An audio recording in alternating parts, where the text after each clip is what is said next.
Hello students and welcome back to my channel math solutions with Rose ma'am. आज की class में mission गणित कक्षा 10वीं की हम कार्यपत्र करने जा रहे हैं वर्कशीट, जिसका टॉपिक है समांतर श्रेणी अर्थमेटिक प्रोग्रेशन। उसका हम इंट्रोडक्शन करेंगे और डेट है इस वर्कशीट की 29 दिसंबर 2022 की आपकी वर्कशीट है। तो अब हम वर्कशीट को शुरू कर लेते हैं। जिन बच्चों ने मेरा चैनल सब्सक्राइब नहीं किया है तो प्लीज़ चैनल को सब्सक्राइब कर दीजिए और बेल आइकन को भी प्रेस कर दीजिएगा, फ्री ऑफ कॉस्ट है as you know. So thank you and it's a request guys. और अब इसमें मैं इस वीडियो को शुरू कर लेती हूँ और जो बच्चे मेरे चैनल पे न्यू हैं वो भी चैनल को ज़रूर सब्सक्राइब कीजिएगा। सो स्टार्ट करते हैं हमारी आज की ये वीडियो। तो बेटे आपका जो चैप्टर नंबर 5 है समांतर श्रेणी का, उसका हम इंट्रोडक्शन करेंगे, थोड़ा सा लिटिल बिट समझने की कोशिश करेंगे स्टार्टिंग का, और उसके बाद फिर हमें एक सॉल्व क्वेश्चन दिया हुआ है और एक अनसॉल्व, तो हम उन दोनों को ही सॉल्व करेंगे और समझेंगे। कोई डाउट होगा तो आप मुझसे कमेंट करके पूछ सकते हैं। सो स्टार्ट करते हैं हमारी वीडियो आज की। निम्न तालिका को भरिए। श्रेणी आपको दी हुई यानी सीक्वेंस दिया हुआ है ए, बी और सी। इस वाले कॉलम में दो क्रमागत संख्याओं के बीच का अंतर लिखना है। क्या यह अंतर समान है आपको बताना है कि नहीं, और तीसरा क्या यह एपी है या नहीं। तो स्टार्ट करते हैं हमारे क्वेश्चन नंबर ए से, ए पार्ट से। तो 5, 10, 15 एंड 20। अब दो संख्याओं का अंतर बताना है तो 10 में से 5 को माइनस कर दीजिए तो कितना आ जाएगा, 5 आ जाएगा। और क्या यह अंतर समान है, इस बात को जानने के लिए हमें 15 में से भी 10 को माइनस करना पड़ेगा। 15 में से 10 को माइनस करा हमने 5, तो समान अंतर आ रहा है, तो आप यहाँ पे लिख दीजिए हाँ, क्योंकि 20 में से भी 15 माइनस करेंगे 5 ही आएगा। तो क्या यह एपी है? हाँ, यह एपी है। क्यों? जब अंतर समान होता है, डिफरेंस समान होता है सब पूरी सीक्वेंस के बीच में, तो वो एपी होती है। बी देखिए, 12, 10, 8 और 6। तो 10 में से पहले 12 को माइनस करेंगे, 10 में से 12 को माइनस करेंगे -2 आ जाएगा।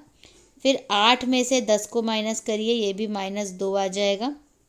सेम आ रहा है तो ये भी हमने अंतर लिख दिया हाँ, क्योंकि 6 में से भी 8 को माइनस करेंगे -2 आएगा, तो ये भी एपी हो गया हाँ। तीसरा 10, 20, 30, 40।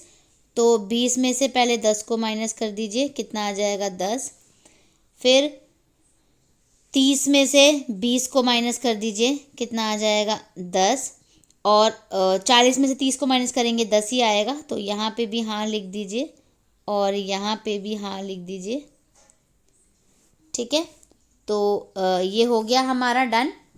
अब इसके बाद ये सारी चीज़ें हो गई, समांतर श्रेणी और ये सब चीज़ें पूरी हो गई। अब क्या ये एक एपी है? तो ये एपी सारा हमने निकल गया कि ये तीनों एपी हैं।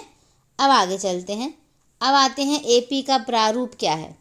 तो 11, 15, 19, 23 और 27 दे रखा है। अब इन दोनों का डिफरेंस देखिए सबका, 4, 4, 4 और 4 दे रखा है। और लास्ट पद को हम एनवा पद कहते हैं, यानी nth टर्म कहते हैं, जिसको an भी कहा जाता है। सारवंतर जो समान अंतर होता है उसको d कहते हैं, और जो प्रथम पद होता है यानी जो फर्स्ट टर्म होती है उसको a कहा जाता है। ठीक है, फिर आते हैं समांतर श्रेणी एपी है संख्याओं का एक ऐसा क्रम है जिसमें पिछली संख्या में एक निश्चित संख्या जोड़कर हम अगली संख्या प्राप्त कर सकते हैं। किसी एपी में यदि a प्रथम पद है तथा d सारवंतर है तो इसका दूसरा पद a प्लस डी होगा। इसी प्रकार दूसरे पद में d जोड़कर तीसरा पद प्राप्त किया जा सकता है, अतः तीसरा पद a plus D plus D is equal to a plus 2d होगा। इस प्रकार अन्य पद ज्ञात किए जा सकते हैं। यानी जो ए पी होता है उसमें पहले पद को हम ए कहते हैं और जो अंतर निकलता है उसको हम डी कहते हैं, और निकालते कैसे हैं, ए प्लस डी, और उसके बाद डी डी डी आगे जोड़ते चले जाते हैं। उदाहरण है, क्या दी गई श्रृंखला एक समांतर श्रेणी बनाती है? यदि हाँ तो ए, डी और अंतिम पद ए एन ज्ञात कीजिए। तो पहले हम सीरीज देखते हैं, 100, 110, 120, 130, 140, 150, 160 और ऐसे करते करते 940। सबसे पहले दो क्रमागत संख्याओं के बीच की दूरी ज्ञात कर लेते हैं। तो दूरी ज्ञात करेंगे तो देखिए किस तरीके से करेंगे। 110 में से 100 को घटा दीजिए 10, 120 में से 110 को घटा दीजिए 10, 130 में से 120 को घटा दीजिए 10, 140 में से 130 को घटा दीजिए 10। ठीक है, सबको घटा दिया। अब क्योंकि ये अंतर समान है अतः दी गई श्रृंखला एक समांतर श्रेणी AP बनाती है। ये भी 10 हो गया, 10 हो गया, 10 हो गया, 10 हो गया, तो ये AP है क्योंकि डिफरेंस सेम है।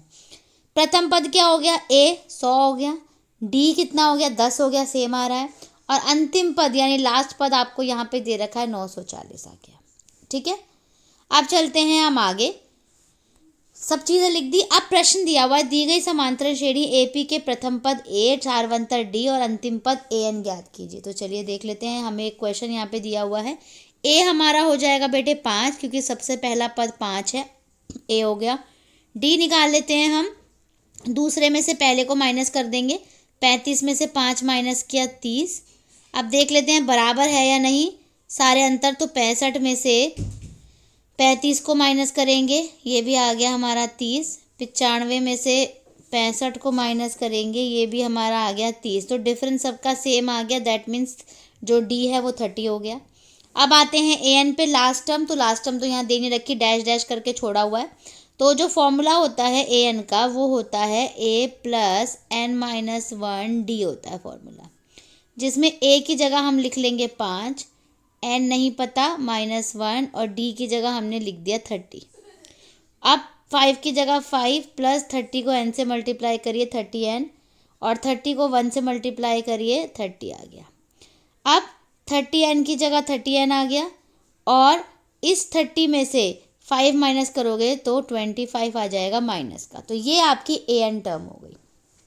ठीक है, nth टर्म बिल्कुल लास्ट वाली AN हो गई आपकी, क्योंकि नहीं दे रखा था n दे रखा होगा तो हम इसको निकाल सकते हैं, बट नहीं दे रखा है कि कितने टोटल पद हैं इसके अंदर, तो AN हमारी ये टर्म हो गई। सो इसी के साथ हमारी आज की वीडियो हम यहीं पे ख़त्म करते हैं। सो thank you students for watching the video. फिर मिलेंगे नई वीडियो में नई वर्कशीट के साथ। आई होप आप अंडरस्टैंड करा होगा आपने इस वर्कशीट को। अगर नहीं समझ आया तो प्लीज़ मुझसे कमेंट करके आप पूछ सकते हैं।